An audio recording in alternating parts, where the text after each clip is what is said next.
gimana mas? Mama bilang langsung konten ini. Gak usah buat nasi lemak. Nah, orang tua Inalwe itu memang belum ngerestui kalau kita itu buka usaha nasi lemak.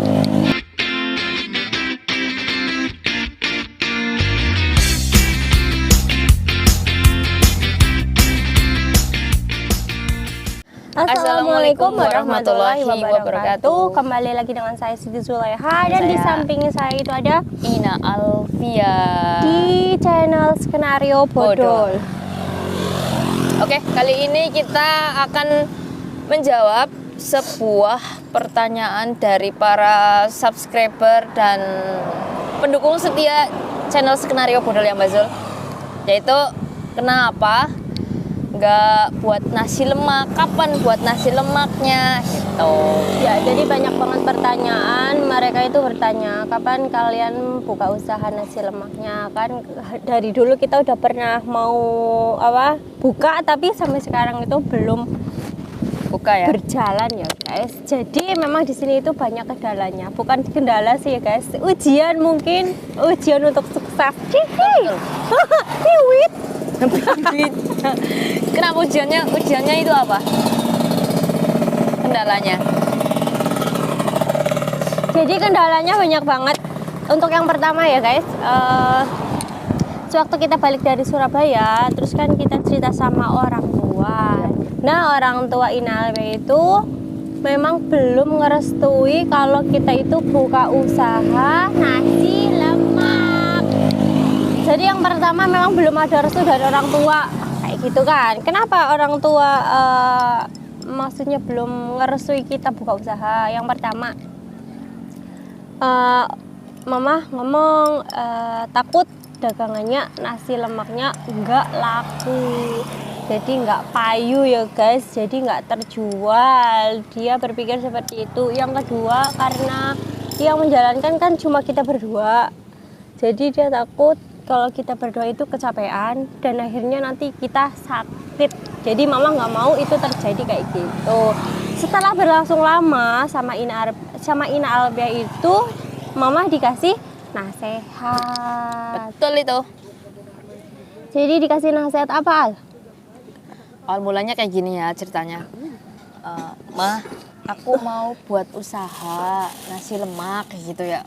Terus kira-kira gimana Ma? Terus mama bilang langsung konten ini. Gak usah buat nasi lemak. Gak laku nanti. Di situ tuh aku rasanya apa ya Mbak Zul? Sedih loh. Di situ aku rasanya tuh sedih. Terus aku konsultasi lah sama Mbak Zuleha.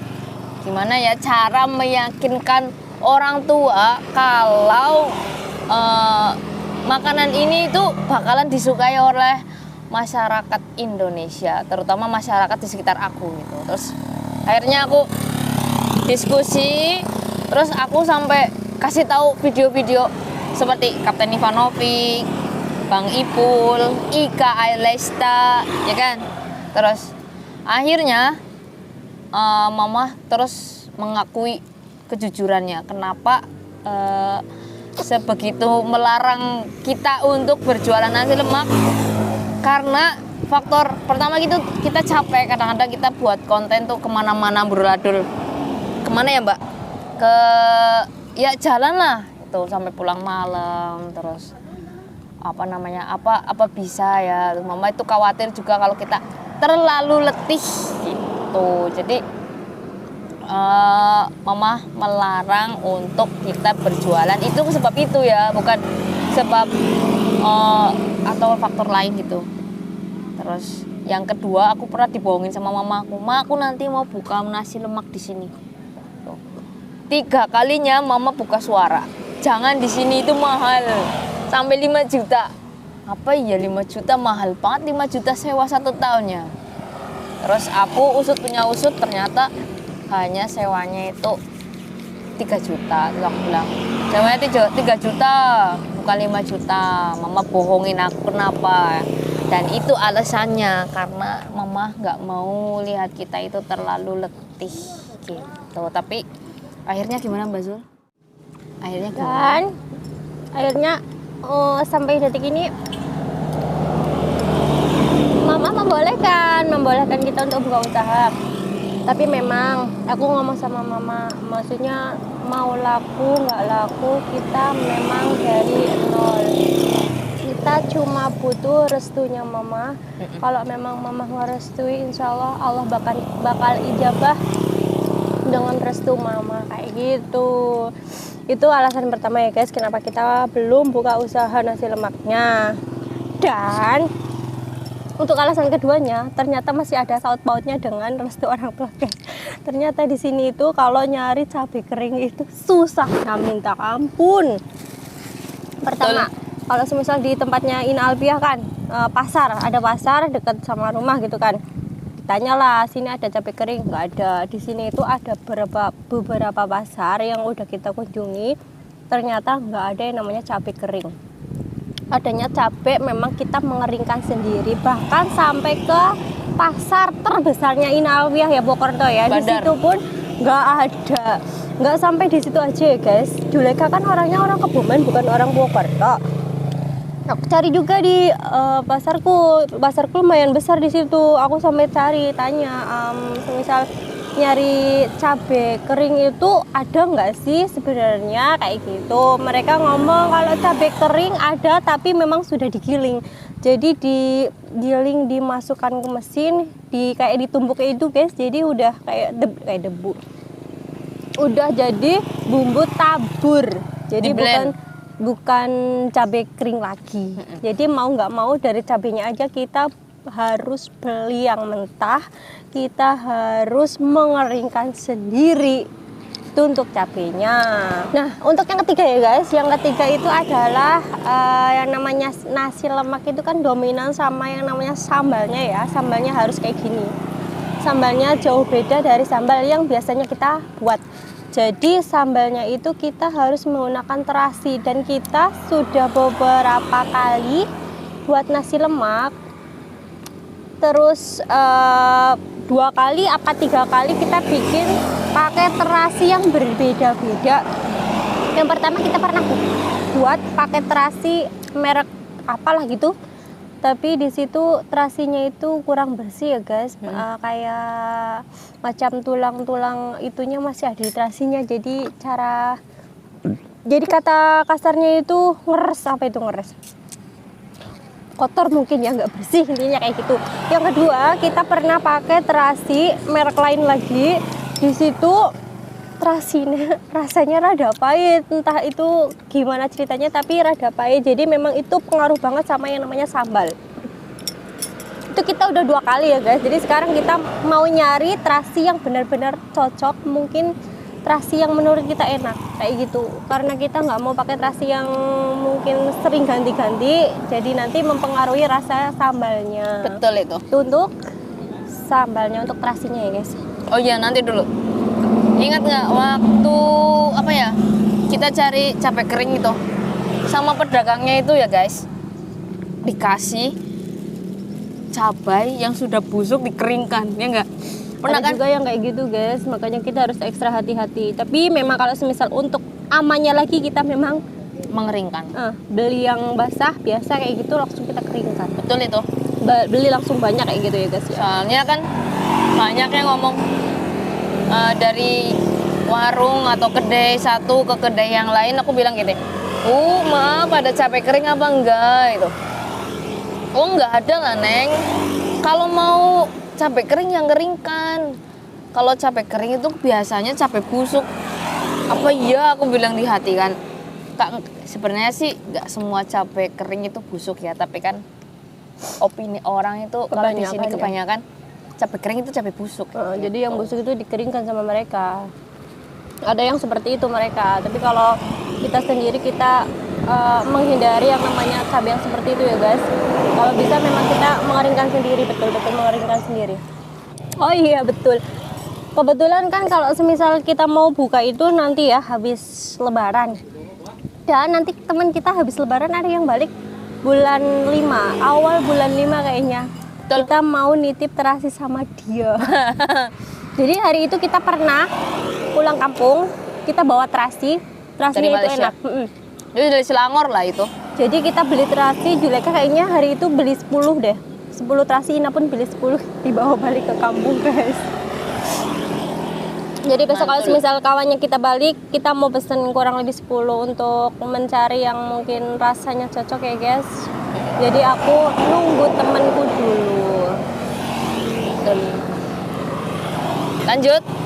Terus lagi apa ya yang masih kurang? Peralatan. Jadi alat-alatnya kita itu masih kurang ya guys. Tapi kalau semisal kayak toples, kalau semisal kayak misal piring, sendok itu sudah ada.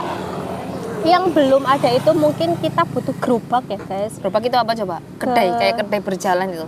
Itu gerobaknya ya, gerobak itunya. Habis itu butuh ini juga, tremosnya. Dan kalian tahu guys, satu gerobaknya itu dia harganya 3 juta. Kalian tahu guys, kita kan nggak kerja, gimana kita punya uang 3 juta untuk beli itu kan? Orang kita baru balik dari Malaysia dan sampai sekarang belum kerja guys. Jadi kita pikir-pikir ulang lagi. Kenapa saya sudah tahu harganya itu kurang lebih 3 juta? Karena kita sudah review Iya. ke tempat pembuatan gerobaknya. Jadi hari itu Ina pergi ke suatu rumah, suatu toko ya. Melihat cara buatnya juga, tanya-tanya juga paling murah. Kalau enggak seukuran ini berapa guys? Ternyata Ina pilih yang segini dan harganya itu segini. 3 juta. Pokoknya harganya 3 juta. Itu baru diomongkan, belum jadi gerobaknya. Nah, itu salah satu yang menjadi, bukan penghambat ya, menjadi perjuangan kita untuk semangat lagi. Terus next. Kalau yang namanya jualan pasti kita butuh tempat untuk singgah ya guys. Tempat untuk singgah. Nah, kita itu ditawarin untuk nyewa tempatnya. Di tempatnya Inalbi ada sebuah lahan. Di situ itu ada tempat bermain juga untuk anak-anak. Jadi kayak lapangan kayak gitu ya guys. Di situ memang betul-betul rame. Mau jualan apa aja kayak itu pasti ada yang beli. Nah, di situ aku tertarik. Kayaknya kalau di sini enak deh. Kalau sore rame, pagi pun rame. Bukan rame gimana ya guys? Masalahnya di situ tuh ada wahana permainan anak-anak, ada ayunan, habis itu ada kuda-kudaan. Jadi siapa sih yang nggak tertarik sama mainan kayak gitu? Kalau semisal banyak anak-anak bermain di situ, pasti di situ ada orang tua lah. Nggak mungkin di sana itu nggak makan, pasti makan. Apalagi kalau semisal pagi-pagi sudah ada nasi lemak. Siapa yang nggak mau beli, pasti beli lah ya guys. Insya Allah. Dan ternyata pajaknya itu 3 juta lagi. 3 juta gerobak ya. 3 juta lagi guys. Aduh, hai mumetnya ini duit ya Sewa guys. 1 tahun 3 juta. Nah itu sewa 1 tahunnya itu 3 juta. Jadi kalau semisal belum sama bahan-bahan, kita bisa lihat gerobak aja 3 juta, tempat sewa aja 3 juta, kita tekor dong, kita belum ada pemasukan. Tapi memang kalau semisal kita untuk makan setiap hari, kita itu masih punya tabungan yang kemarin kita nabung waktu kita di Malaysia, sekarang masih ada. Insya Allah cukup untuk makan saya dan makan dengan keluarga saya. Tapi kalau untuk barang seperti memang saya pikir 2 kali. 2 kali guys. Terus ada solusi juga guys, dan ternyata di sebelah lahan itu ada alun-alun kan, namanya alun-alun Jatilawang. Macam pendopo lah. Nah di situ Ina Survei dengan mama. betul, jadi Ina itu kenal sama Yang ketua yang ada di situ, ketua area penjaga alun-alunnya. ketua penjaga alun-alun Jatilawang. Jadi ngobrol-ngobrol, beliau ngomong silahkan boleh berjualan di sini dan tanpa yang namanya sewa tempat. Alhamdulillah. Udah plus wifi. Betul sekali. Mau ada colokan, mau ada apa di situ sudah ada. Cuma ya uang keamanan dan kebersihan mungkin satu tinggal bulannya. ya betul. Berapa satu bulannya? 70.000. Jadi 1 bulan 70.000 untuk kebersihan ya guys. Jadi mungkin itu, dan juga mungkin kesadaran kita juga. Kalau namanya kita di situ harus bersih, harus menjaga dan jangan merusak. Yes, Gitu, betul. Nah itu alasan kita kenapa kita belum mau buka ya guys. Maaf banget sampai saat ini belum buka yang namanya itu. Sebenarnya udah mau banget aku namanya usaha ya guys. Mau apapun itu usahanya, asal halal insya Allah, dan jangan pernah yang namanya berpikir ini nggak bakal laku dan ini nggak bakal yang namanya sukses. Insya Allah kalau kita selalu semangat, kita selalu minta kepada Allah, apa sih yang enggak yang dari Allah kasih pasti bakalan dikasih. Satu, jangan pernah malas untuk kerja. Guys, kalau semisal lebaran itu kan nanti kurang lebih kurang itu kan bulan 5 kan, pertengahan bulan 5 kita mau prepare segala macam itu disitulah. Tapi nanti kalau semisal kita mau buka insya Allah awal dari bulan Juni, dimana skenario bodol awal banget ditayangkan, yaitu pas tanggal 4 lah, tanggal 4 Juni. Pokoknya di situ kita mau buka. Jadi 1 tahun untuk skenario bodol, dan awal buka kita jualan nasi lemak. Jadi nanti kalau semisal kita jualan awal betul-betul yang awal hari itu ya guys, aku mau buat tasakuran untuk skenario bodol udah 1 tahun. Semoga selalu berjaya, dan terima kasih buat yang sudah mensupport channel skenario bodol ya guys. Memang kita nggak pernah kenal dengan Anda, tapi insya Allah amal baik kalian akan dibalas oleh Allah Subhanahu wa Ta'ala. Dan pesanku betul-betul selalu berbuat baik, intinya kepada siapa aja, karena berbuat baik itu tidak merugikan Anda, justru malah menguntungkan Anda. Jadi pada intinya awal mula minta izin sama orang tua itu gak direstuin ya. Terus akhirnya aku memberikan sebuah penjelasan yang panjang kali lebar. Aku pun kasih bukti dan contohnya. Akhirnya orang tua kita merestui dan support malah ya. Gitu. Guys, cukup sekian obrolan kita hari ini. Semoga kalian mengerti keadaan kita, dan terima kasih juga kalian yang sudah selalu mendoakan kita, selalu mendoakan, selalu mensupport, dan terima kasih banget ya atas dukungannya guys. Terima kasih banget. Semoga kita selalu berjaya. Semoga tali silaturahmi kita selalu baik walaupun memang kita belum kenal ya guys. Amin. Cukup sekian, apabila Juleka banyak salah dan Ina banyak salah, mohon maaf lahir batin, kan kita mau Ramadan. Wassalamualaikum warahmatullahi wabarakatuh. Mantul.